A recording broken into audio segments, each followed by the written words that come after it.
इसे फिजिकल रूप से फ्रीज करना नामुमकिन था, लेकिन पश्चिमी देशों ने इसे बेकार बना दिया। बेकार कैसे बना दिया, मैं आपको समझाता हूं। असल में इस सोने का मार्केट बैन लगाया गया। लंदन बुलियन मार्केट और अन्य अंतरराष्ट्रीय बाजारों ने रूसी सोने की ट्रेडिंग पर प्रतिबंध लगा दिया। मतलब क्या रहा? मतलब यह रहा कि रूस अगर अपना खुद का सोना अंतरराष्ट्रीय बाजार में बेचना चाहता है, उसकी ट्रेडिंग करना चाहता है, तो कोई भी बड़ा बैंक या फिर देश इसे खरीदने से डरता था, क्योंकि इन पर भी जो लोग रूस का सोना खरीदते उस पर भी अमेरिकी प्रतिबंध यानी कि यूएस की सैंक्शन लग जाती, इसका खतरा बना हुआ था। यानी कि सोना रूस के पास तो था, लेकिन वो उसे डॉलर या अन्य मुद्राओं में बदल नहीं सकता था। इस स्थिति की रूस को उम्मीद बिल्कुल भी नहीं थी। दरअसल रूस ने 2014 में क्रीमिया विवाद के बाद से ही अपने भंडार को सैंक्शन प्रूफ बनाने की कोशिश की थी। उन्होंने डॉलर की हिस्सेदारी कम करके सोने और चीनी युआन बढ़ा लिया था। हालांकि उन्हें यह अंदाजा बिल्कुल नहीं था कि पश्चिमी देश सेंट्रल बैंक पर भी प्रतिबंध लगा देंगे। इतिहास में ऐसा पहले कभी किसी इतनी बड़ी अर्थव्यवस्था के साथ हुआ नहीं था, लेकिन हो गया था। और ये डर अब तमाम देशों को सता रहा है, क्योंकि बैठा कौन है यूएस में? ट्रंप भाई साहब बैठे हैं। उनका कब क्या मूड बदल जाए, कब क्या सटक जाए और किस देश पर कौन सा सैंक्शन लगा दें, कहा नहीं जा सकता। इसलिए हर देश डरा हुआ है, सहमा हुआ है, और वो चाहता है कि भैया अपना माल दूसरे देश के बैंक में रखने की बजाय अपने पास ही रहो, कम से कम सुरक्षित रहेगा और आपका अपना रहेगा। अब आज की स्थिति क्या है, इसे समझ लीजिए। आज ये मामला केवल पैसे रोकने तक सीमित नहीं है, बल्कि पश्चिमी देश ब्याज का उपयोग करने लगे हैं। फ्रीज किए गए पैसों से होने वाली कमाई का इस्तेमाल शुरू हो गया है। रूस के ब्याज के पैसे से यूक्रेन की मदद की जा रही थी। पैसा किसका था? रूस का। सोना किसका था? रूस का। लेकिन मदद किसकी हो रही थी? यूक्रेन की हो रही थी। कौन यूक्रेन? जो रूस पे ही अटैक कर रहा था। रूस के पैसे की जब्ती हो गई। जब्ती को लेकर बहस शुरू हो गई, लेकिन अभी भी इस पर कानून में बहस चल रही है कि क्या रूस के मूलधन को पूरी तरह से जब्त करना संभव है। अंतर्राष्ट्रीय कानून के तहत किसी देश की संप्रभु संपत्ति जब्त करना बहुत जटिल है, लेकिन ट्रंप और यूएस की नीतियां अभी ऐसा कर रही हैं। संक्षेप में इसे इस तरह समझिए कि रूस का पैसा किसी ने चुराया नहीं, बल्कि उन डिजिटल रास्तों से बंद कर दिया जिनसे रूस उस पैसे तक अपनी पहुंच खो चुका था। चूंकि वैश्विक बैंकिंग सिस्टम यानी कि स्विफ्ट और डॉलर नेटवर्क पर पश्चिम देशों का नियंत्रण है, इसलिए रूस का आधा खजाना रातों रात सिर्फ एक नंबर बनकर रहेगा जिसे वो छू भी नहीं सकता था। बस महसूस कर सकता था कि मेरे पास इतने नंबर हैं, लेकिन असल में वो नंबर उसके पास नहीं रह गए। ये अंतर्राष्ट्रीय खेल है, इसे आपको समझना होगा। अब हम आपको कुछ विदेशी बैंकों के बारे में बताते हैं जहां पर दुनिया के देशों का सोना रखा जाता है। क्यों रखा जाता है ये भी आप समझ लीजिए।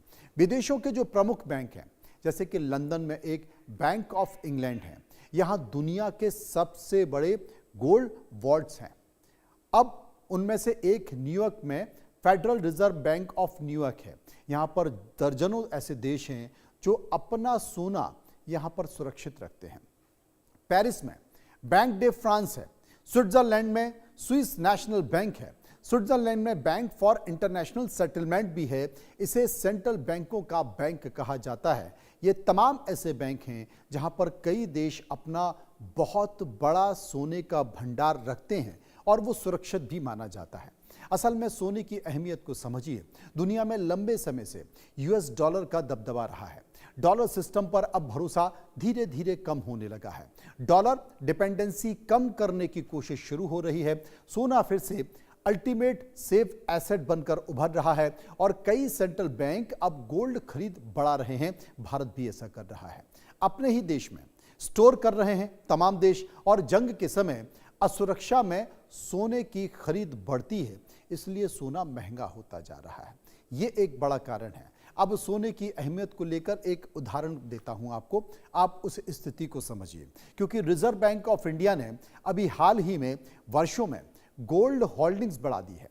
भारत ने कुछ सोना विदेश से वापस मंगवा लिया है। इसके पीछे फाइनेंशियल क्राइसिस का डर बताया जा रहा है।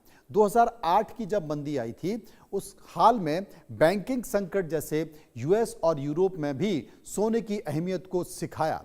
यानी कि अगर सिस्टम हिलता है तो फिजिकल एसेट ही सुरक्षित माना जाता है, आपके घर में भी और देश के लिए भी। इसलिए गोल्ड का मतलब है नो काउंटर पार्टी रिस्क, यानी कि किसी भी बैंक या देश पर निर्भर नहीं है। आपके हाथ में सोना, आप मजबूत रहें। अब इसके पीछे जंग और कुछ अनिश्चित फैक्टर्स भी हैं, उनको भी समझिए। जैसे कि रूस और यूक्रेन वार हुआ, उस वॉर में मिडिल ईस्ट के जंग हो गई। अब इन सब ने दुनिया के देशों को यह सिखा दिया कि संकट में आपका अपना संसाधन अपने पास होना चाहिए। क्या? संकट में आपका अपना संसाधन अपने पास होना चाहिए और वही आपके पास भरोसा है। अब भरोसे का संकट क्या है?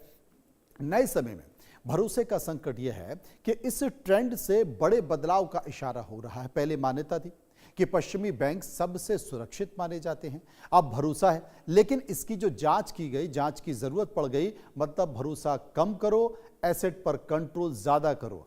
किसी भी विदेशी बैंक पर भरोसा मत करो, क्योंकि वहां अमेरिका का हस्तक्षेप, डोनाल्ड भाई साहब का हस्तक्षेप है। वो कभी भी कोई सर्कुलर निकाल देंगे तो आपकी संपत्ति, आपके सोने पर सैंक्शन लग जाएगी। उदाहरण के तौर पर आपने रूस की मदद कर दी, उदाहरण के तौर पर आपने थोड़ा सपोर्ट कर दिया ईरान को, क्योंकि अभी भारत को लेकर तमाम उल्टी सीधी चीज़ें आने लगी हैं अमेरिका से, तो कभी भी कुछ भी हो सकता है। तो आपका सोना वहां रह जाएगा, आपके पास नहीं रहेगा, आप उसका कुछ नहीं कर सकती, इसलिए उठा लो और मंगा लो। अब आज के दौर में सोना महज बैलेंस शीट पर दर्ज कोई एक आंकड़ा भर नहीं रह गया है, संपत्ति भर नहीं रह गया है, बल्कि ये एक रणनीतिक बीमा, इंश्योरेंस बन गया है। इसलिए दुनिया भर के देश सोने को अपने देश में ला रहे हैं। भारत का कितना सोना वापस आया है मैं आपको बता देता हूं। अगर 2025-26 की ही बात कर लें तो 100 टन से ज्यादा सोना भारत ने वापस मंगा लिया है। बैंक ऑफ इंग्लैंड से पैसे की वापसी हुई है, बैंक फॉर इंटरनेशनल सेटलमेंट में भी वापसी हुई है।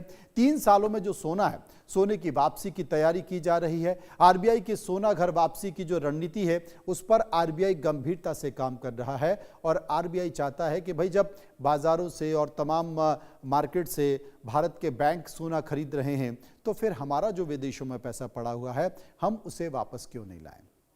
अब सवाल क्या है? सवाल यह है कि अब तक विदेशों में भारत का सोना क्यों पड़ा था? आपको लगे ना कि भाई आप क्यों विदेशों में सोना रखे हुए, भारत में अब तक क्यों नहीं रहा? तो भारत का जो सोना है वो अब तक विदेशी तिजोरियों में रहने के पीछे बहुत सारे रणनीतिक और व्यवहारिक कारण थे। कैसे? लंदन जैसे जो वैश्विक बुलियन मार्केट हैं, मार्केट तक आसान पहुंच, लेन देन में सुगमता, बैंक ऑफ इंग्लैंड जैसे संस्थानों पर सोने का भरोसा होना। अब भरोसे से जो दशक है वो दशकों तक इसे सुविधाजनक बनाए रखा है।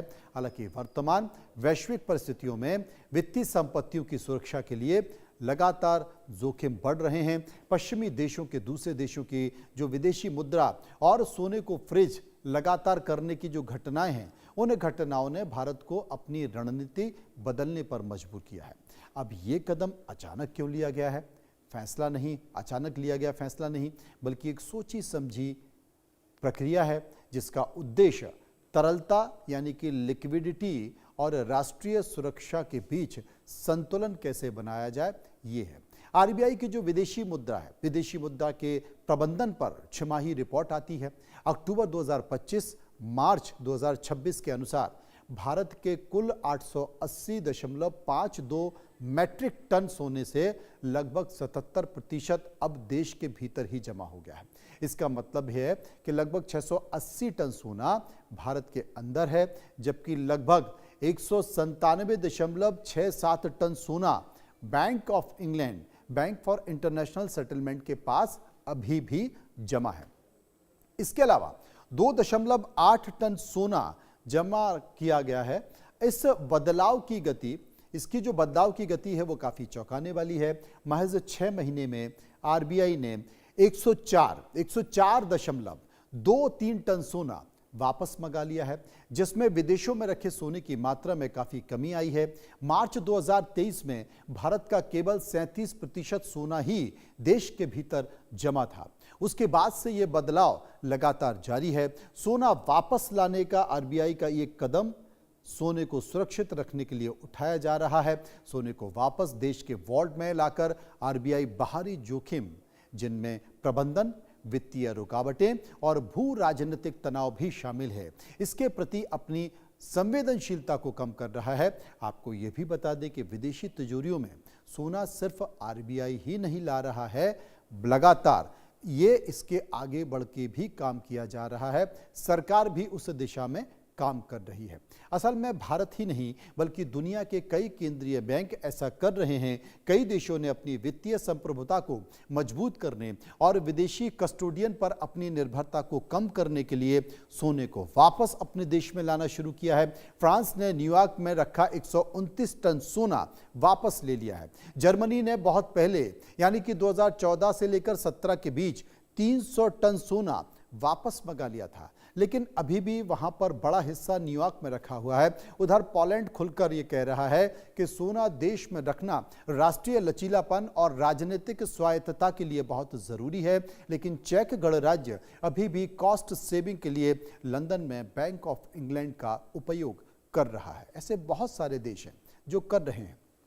अब यह भी समझना जरूरी है कि सोना वापस लाया कैसे जाता है। सोना वापस कैसे लाया जाता है, यह बेहद संवेदनशील और हाई सिक्योरिटी ऑपरेशन होता है। देश का सेंट्रल बैंक जैसे आरबीआई सरकार के साथ मिलकर काम करता है। विदेशों में रखे गोल्ड की क्वालिटी, वजन, वॉर नंबर यानी कि हर गोल्ड वॉर का रिकॉर्ड मैच करता है। इसके लिए एक रूट तय होता है, इसके लिए समय को गुप्त रखा जाता है, साथ ही इंश्योरेंस कवर भी लिया जाता है। हाई सिक्योरिटी ट्रांसपोर्ट का इंतजाम किया जाता है, यानी कि मिलिट्री स्पेशल सिक्योरिटी रहती है। चार्टर्ड कार्गो विमान में जीपीएस ट्रैकिंग भी होता है। ये ऑपरेशन अक्सर टॉप सीक्रेट स्तर का होता है। अंतर्राष्ट्रीय नियमों के तहत दोनों देशों की अनुमति बहुत जरूरी होती है और देश में पहुंचने के बाद सेंट्रल बैंक के वॉल्ट में इसे स्टोर किया जाता है। जैसे भारत में आरबीआई के वॉल्ट में भी ये जमा होता है। इसको लेकर सुरक्षा जोखिम भी है। ट्रांसपोर्ट के दौरान अगर हमला हो जाए, चोरी का डर रहता है। अगर बड़ी मात्रा में सोना मूव होता है तो मार्केट सेंटीमेंट भी बदल सकता है। निचोड़ यही है कि विदेशों में रखा सोना कभी सुरक्षा और सुविधा का प्रतीक था, लेकिन आज नियंत्रण और समरूपता ज्यादा महत्वपूर्ण हो गई है। इसलिए तमाम देश विदेशों बैंकों में रखा अपना जो सोना है उसे वापस बुला रहे हैं, क्योंकि ट्रंप साहब का कोई भरोसा नहीं कि किसी सुबह वो उठें और किस देश पर सैंक्शन लगा दें, प्रतिबंध लगा दें। इसलिए देशों में घबराहट है। समझिए.com में इतना ही। नमस्कार।